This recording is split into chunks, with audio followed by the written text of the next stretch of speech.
Luke chapter 19. Jesus entered Jericho and made his way through the town. There was a man there named Zacchaeus. He was the chief tax collector in the region, and he had become very rich. He tried to get a look at Jesus, but he was too short to see over the crowd. So he ran ahead and climbed a sycamore fig tree beside the road, for Jesus was going to pass that way. When Jesus came by, he looked up at Zacchaeus and called him by name. "Zacchaeus," he said, "quick, come down. I must be a guest in your home today." Zacchaeus quickly climbed down and took Jesus to his house in great excitement and joy. But the people were displeased. "He has gone to be the guest of a notorious sinner," they grumbled. Meanwhile, Zacchaeus stood before the Lord and said, "I will give half my wealth to the poor, Lord. If I have cheated people on their taxes, I will give them back 4 times as much." Jesus responded, "Salvation has come to this home today, for this man has shown himself to be a true son of Abraham. For the Son of Man came to seek and save those who are lost." The crowd was listening to everything Jesus said, and because he was nearing Jerusalem, he told them a story to correct the impression that the kingdom of God will begin right away. He said, "A nobleman was called away to a distant empire to be crowned king and then return. Before he left, he called together 10 of his servants and divided among them 10 pounds of silver, saying, 'Invest this for me while I am gone.' But his people hated him and sent a delegation after him to say, 'We don't want him to be our king.' After he was crowned king, he returned and called in the servant to whom he had given the money. He wanted to find out what their profits were. The first servant reported, 'Master, I invested your money and made 10 times the original amount.' 'Well done,' the king exclaimed. 'You are a good servant. You have been faithful with the little I entrusted to you, so you will be governor of 10 cities as your reward.' The next servant reported, 'Master, I invested your money and made 5 times the original amount.' 'Well done,' the king said. 'You will be governor over 5 cities.' But the third servant brought back only the original amount of money and said, 'Master, I hid your money and kept it safe.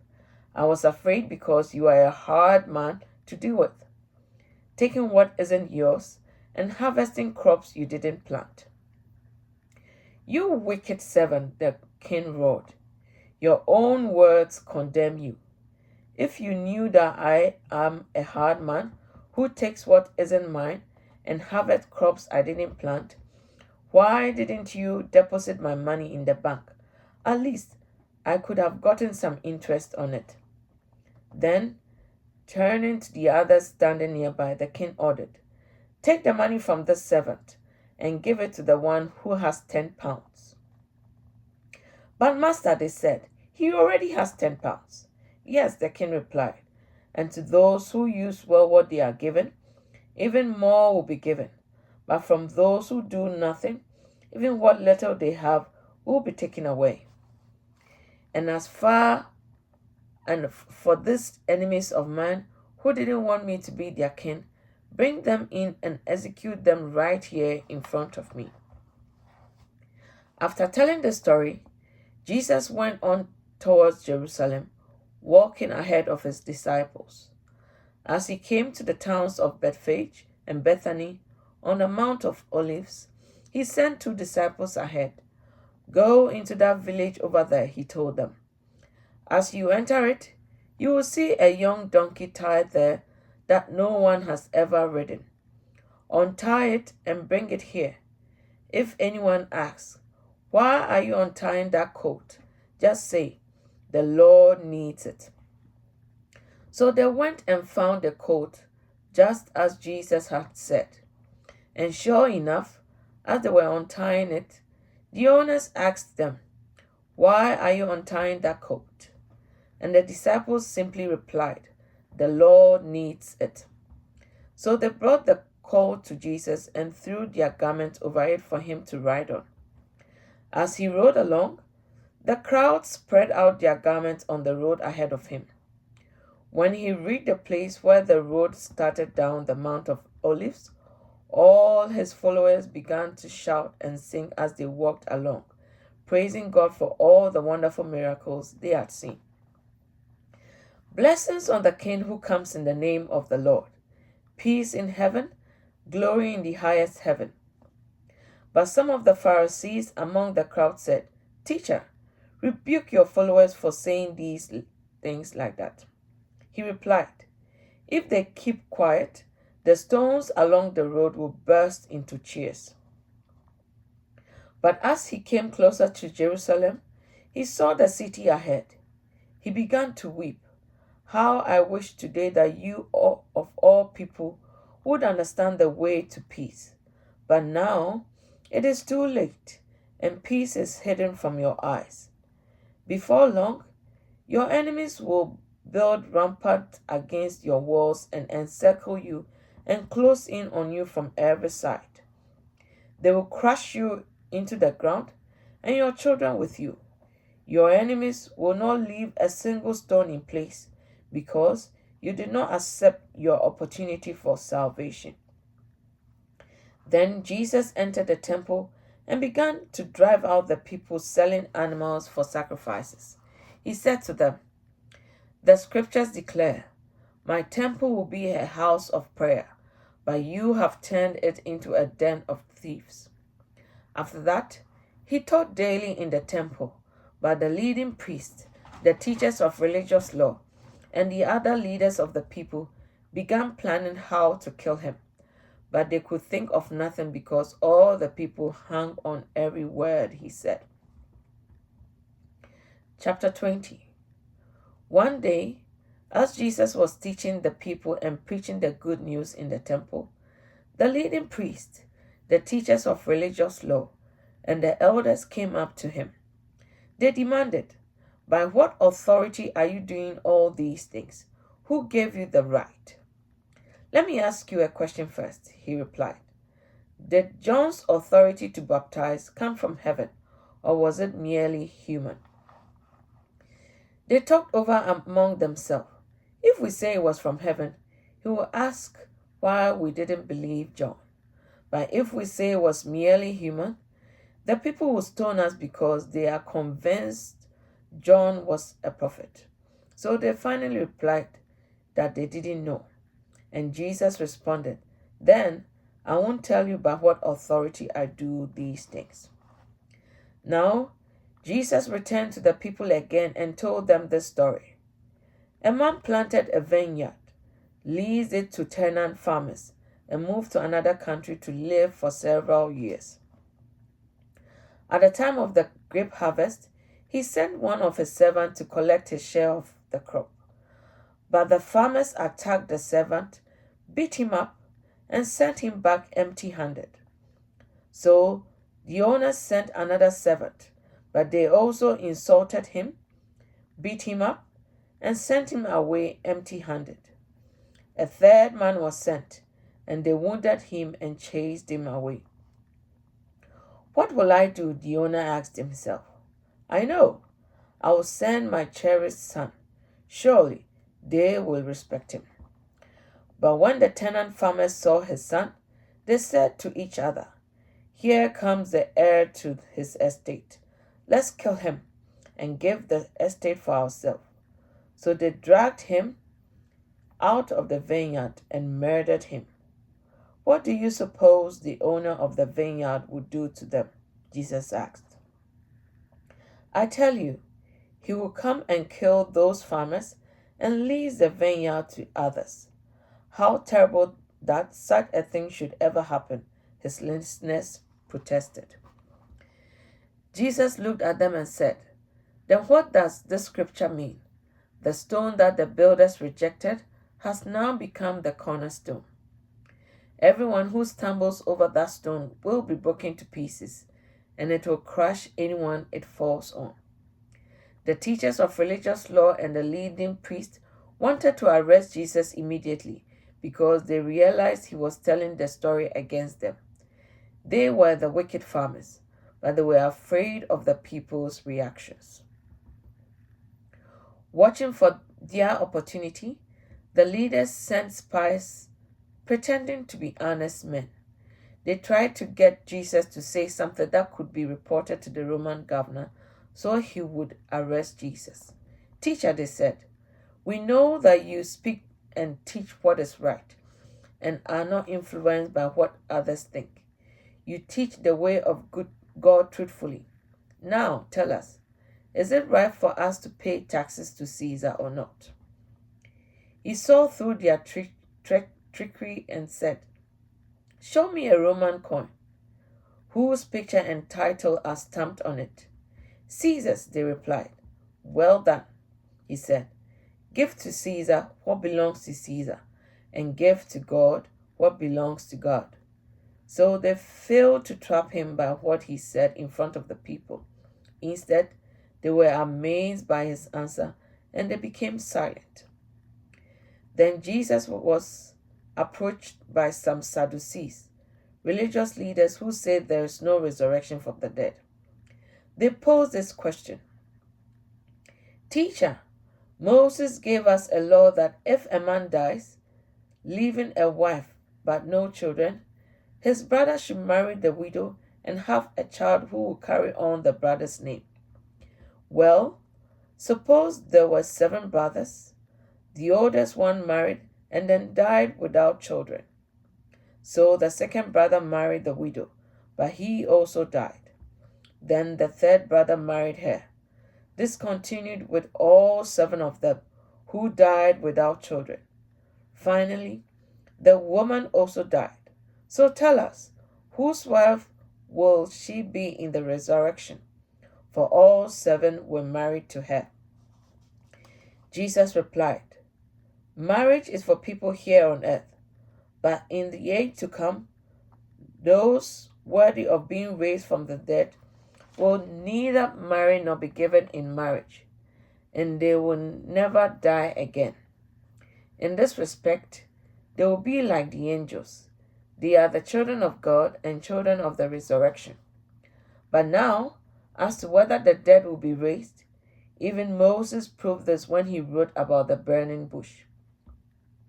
Long after Abraham, Isaac, and Jacob had died, he referred to the Lord as the God of Abraham, the God of Isaac, and the God of Jacob. So he is the God of the living, not the dead, for they are all alive to him. Well said, teacher, remarked some of the teachers of religious law who were standing there, and then no one dared to ask him any more questions. Then Jesus presented them with a question. Why is it, he asked, that the Messiah is said to be the son of David? For David himself wrote in the book of Psalms, the Lord said to my Lord, sit in the place of honor at my right hand until I humble your enemies, making them a footstool under your feet. Since David called the Messiah Lord, how can the Messiah be his son? Then, with the crowds listening, he turned to his disciples and said, beware of these teachers of religious law, for they like to parade around in flowing robes and love to receive respectful greetings as they walk in the marketplaces, and how they love the seat of honor in the synagogues and the head table at banquets. Yet they shamelessly cheat widows out of their property, and they pretend to be pious by making long prayers in public. Because of this, they will be severely punished. Chapter 21. While Jesus was in the temple, he watched the rich people dropping their gifts in the collection box. Then a poor widow came by and dropped in 2 small coins. I tell you the truth, Jesus said, this poor widow has given more than all the rest of them, for they have given a tiny part of their surplus. But she, poor as she is, has given everything she has. Some of his disciples began talking about the majestic stonework of the temple and the memorial decorations on the wall. But Jesus said, "The time is coming when all these things will be completely demolished. No one stone will be left on top of another." "Teacher," they asked, "when will all this happen? What sign will show us that these things are about to take place?" He replied, "Don't let anyone mislead you, for many will come in my name, claiming, 'I am the Messiah,' and saying, 'The time has come.' But don't believe them. And when you hear of wars and insurrections, don't panic. Yes, these things must take place first, but the end won't follow immediately." Then he added, "Nation will go to war against nation, and kingdom against kingdom. There will be great earthquakes, and there will be famines and plagues in many lands, and there will be terrifying things and great miraculous signs from heaven. But before all this occurs, there will be a time of great persecution. You will be dragged into synagogues and prisons, and you will stand trial before kings and governors because you are my followers. But this will be your opportunity to tell them about me. So don't worry in advance about how to answer the charges against you. For I will give you the right words and such wisdom that none of your opponents will be able to reply or refute you. Even those close to you, your parents, brothers, relatives, and friends, will betray you. They will even kill some of you, and everyone will hate you because you are my followers. But not a hair of your head will perish. By standing firm, you will win your souls. And when you see Jerusalem surrounded by armies, then you will know that the time of its destruction has arrived. Then those in Judea must flee to the hills. Those in Jerusalem must get out, and those in the country should not return to the city, for those will be the days of God's vengeance, and the prophetic words of the scriptures will be fulfilled. How terrible it will be for pregnant women and for nursing mothers in those days, for there will be disaster in the land and great anger against his people. They will be killed by the sword or sent away as captives to all the nations of the world. And Jerusalem will be trampled down by the Gentiles until the period of the Gentiles come to an end. And there will be strange signs in the sun, moon, and stars. And here on earth the nations will be in turmoil, perplexed by the roaring seas and strange tides. People will be terrified at what they see coming upon the earth, for the powers in the heavens will be shaken. Then everyone will see the Son of Man coming in a cloud with power and great glory. So when all these things begin to happen, stand and look up, for your salvation is near." Then he gave them this illustration. Notice the fig tree or any other tree. When the leaves come out, you know without being told that summer is near. In the same way, when you see all these things taking place, you can know that the kingdom of God is near. I tell you the truth, this generation will not pass from the scene until all these things have taken place. Heaven and earth will disappear, but my words will never disappear. Watch out. Don't let your heart be dulled by carousing and drunkenness, by the worries of this life. Don't let that day catch you unaware, like a trap. For that day will come upon everyone living on earth. Keep alert at all times, and pray that you might be strong enough to escape these coming horrors and stand before the Son of Man. Every day, Jesus went to the temple to teach, and each evening he returned to spend the night on the Mount of Olives. The crowds gathered at the temple each morning to hear him.